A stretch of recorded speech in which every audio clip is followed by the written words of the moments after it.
path as I ran straight to the green belt behind our house, hoping to find more letters from Davina. She had told me she would be back on December 30th, and that was yesterday.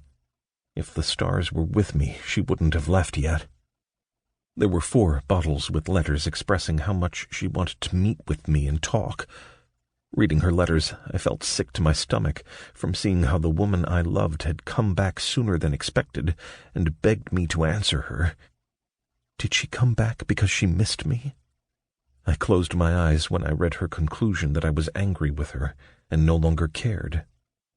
Tomorrow is New Year's Eve. I'm giving over the house at noon, and then I have to leave. You don't know how much I wish I could stay and wait for your anger to cool down, so we could talk. Noon. Damn it, it was close to 9 in the evening, and she would be gone now. I reread the next paragraph with my heart hurting. Please forgive me for causing you the pain that would make you hold a grudge so deep that you continue to ignore me and refuse to write me back. For what it's worth, I think of you constantly, and I meant it when I said that I love you. Davina, I love you too. I looked up at the tall wall and calculated in my mind how long a rope I'd need to get across.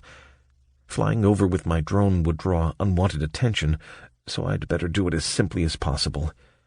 The thorn bushes on their side would tear at my clothes, but if I wore gloves and thick shoes, I should be able to rappel down. "Step back from the border." The voice was female and made me look around to see a small drone approaching. I frowned and shoved my letters into my pocket. "Step away from the border now. This drone is armed." 2 other drones came up fast, and I took 1 step back. "Walk away from the border. There's a 20-meter no-trespassing zone." I scoffed. "Maybe on your side, but on this side the land belongs to me." "Step back." I'd never seen these drones before, and felt annoyed as hell. In the story Davina and I had written, Mark had used a simple rope with a hook to climb the wall. It had never been a question to me how I'd get across it, since it was ultimately just a tall wall. These little drones were fucking with my plan.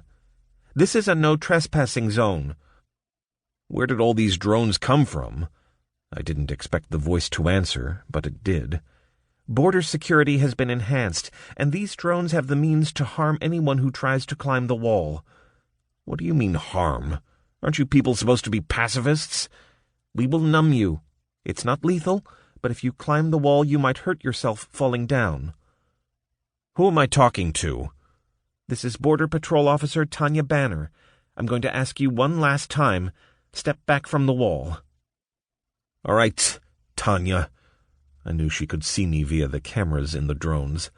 "I'm leaving." Backing away, I headed for my loft, considering how I would get to Davina.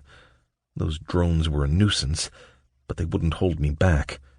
I would find a way around, over, or under that wall, and once I did, I would track down Davina and convince her that we belonged together.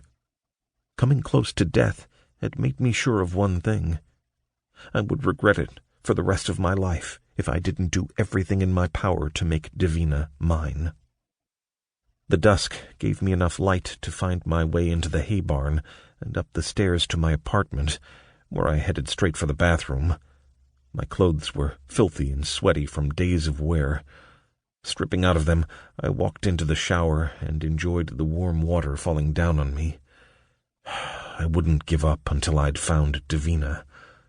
Worst case, I'd get caught in the motherlands and returned to the north, but with Emerson as the new ruler, he wouldn't kill me. If the Motlanders decided to keep me and send me to one of their places of reflection, I could always leave. According to Davina, those places weren't guarded very well.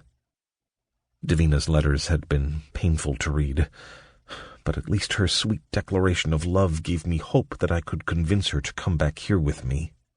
All I needed was to find her among the 1.5 billion people on their side of the border.